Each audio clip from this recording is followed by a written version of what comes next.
guriga iga soo horjeedo hadraawi ku go'ay aniga iga soo horjeeda aniga isaga laba guri baa noo dhaxeeyay haye wata xalalo durmaanada tiifiyada la wada qaraacay yaa soo booqan jiray hadraawi guriga ugu iman jiray laba guri baa noo dhaxeeya iga soo horjeeda hadraawi hal baan hadraawi ka leeyahay dadka halyeeyga ummadda u ah ee aqoonta durugsan leh fikirka iyo falsafada u xambaarsan dadkooda hal doorka u ah iyo ku jiray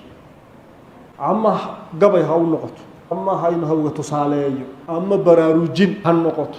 ama dhexjin uu nagu dhex jiray mar aynu gaajoonayna iyo mar aynu qaxnay iyo mar aynu dhibaataysnay iyo mar aynu iscunayna iyo mar aynu isdilayna intaba maynu tabin intaba uu inala dhex joogay hanti inagama qaadin inama dhicin inama boobin xil inama weydiisan wax allah wax adduunkeena ku shaqo leh oo uu tamac ka galay haba yaraatay ma jiro markaas cid la iska joogo dadka noocaas oo kala ah markay bulshadiisa iyo dadkiisu marka ay nool yihiin abaalmarinta ugu mudan ee dadkaas oo kale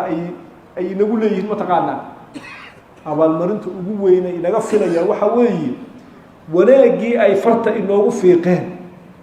baraarujintii iyo wacdigii iyo waanadii ay inoo sheegeen in aynu qaadano aynu ku dhaqanno waana inaga noqon markaynu majlisyada fadhinaynu cajaladii hadraawi inoogu rida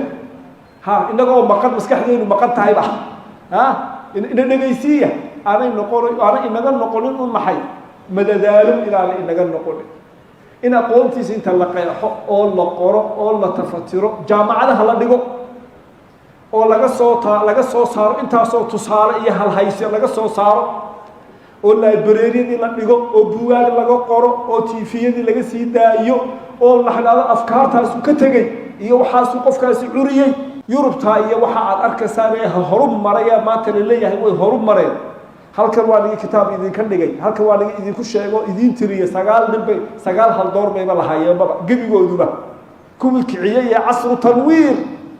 casru tanwiir ragii u kacay 9 bay gebigood ba ahaayeen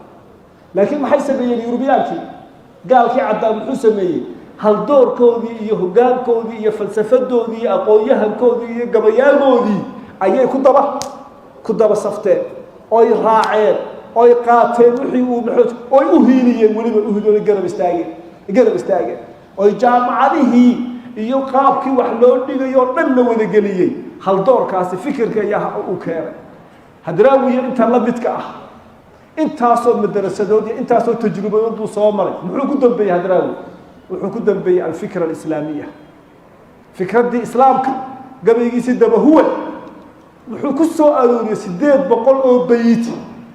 oo mid walba uu u dhigmo buu yiri maxay tole hal buug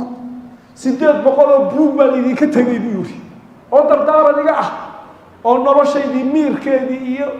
intii ugu dambeysay maaxdeedii maxay tole ah waxbarashadii buu ka hadlo wixii iskuuladii waa dayay damiinimaday dhiga dantay uma soo lugo digri cadaway sideen dictor cadaway dhaleen waxay garbaduubayeen dadaal abid soo taxnaa 8 qodob kaga hadlay waxbarashadii in wiiqday ee soo saartay calooshoodu shaqaystayaashan maanta inoo horkacaya halkay ka yimaadeen waxbarasho qaldoon bay ka yimaadeen 8 todob buu kaga hadlay wuxuu ka hadlay wixii ugu weynaayo hadraawi uu ka tagay xil kasbin buu war qof walba xilkaaga ka soo bax qodobkii saddexaad hadraawi ka hadlay wuxuu yiri war halkan ha ka hadlina hunguri ha ka hadlina calooshood la shaqaha noqonina mabda iyo fikri maxay too lahaa uba gaajo mabdaaga haduu doore uba gaajo laakiin mabaadi lahaa halkan يعني هالكني يعني محتو وحبوا محتو وينوقت فرشحني وينوقت أقوم درسهم وينوقت آخر عمر جيسي تفسير كقرآن كل بساعد وكل جنجر قرأه شغالوا برسموه هوس فرست أنتوا ورقد يخلي قاتل إلى هذا الحين فقاسا مركز النبي قال لك الشيخ صلى الله عليه وسلم جيسي لماذا يسيا قونديسي أيون أورنجري أروح فردية إيش على النبي بورنجر إيش على النبي إيش قياسك إيش قياسك حسن النبي بورنجر الله هو حارس إيش قياسك إيش النبي لماذا تابر صح